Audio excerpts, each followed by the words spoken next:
Hey guys, Marco the dog trainer here. Today we're going to be doing a super quick video on my favorite e-collars to use for Rottweilers. Now, the majority of the time that I'm training a Rottweiler, I'm either going to be using the Dogtra Arc or the 1900S.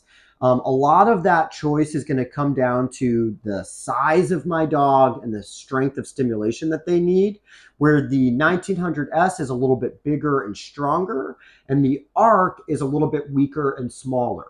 So let's take a look at both of them so we can figure out which one's going to work better for your Rottweiler.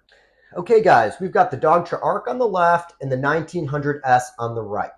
Now, we're not going to go over every single similarity and difference between these two models, but we're just going to kind of go over the key points that make them so ideal for working with Rottweilers.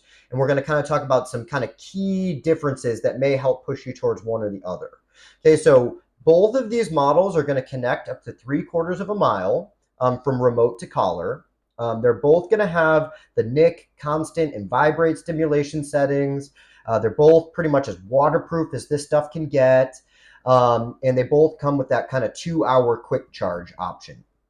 Now, as far as differences go, okay, obviously the first difference is going to be the size of these collars, where the Arc is a little smaller and the 1900S is a little bit bigger. Okay, and we're going to kind of show you from the side as well here.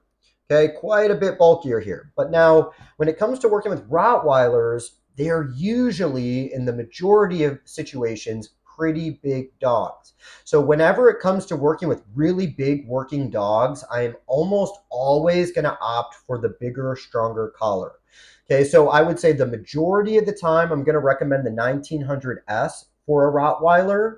And like I've said in other videos, it's like, just because it's a stronger collar, that doesn't mean that we need to keep this thing cranked up all the time. You know, we can keep it at a lower number, but I would rather have the option to go up if I need it, as opposed to the alternative where I've gotten a collar that's a little too weak for my dog, and now I'm constantly at the high end of that scale without any room to go stronger.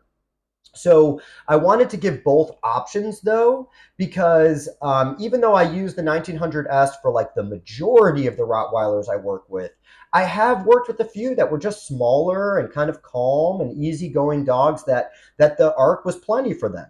So like I say in all these videos, it's really just a balance between how the collar is going to fit, so like the size and shape, versus is it going to be strong enough? So always kind of consider those two things when you're making your choice: size and shape versus level of stimulation. So as always, thank you guys so much for watching these videos, and I will see you in the next one.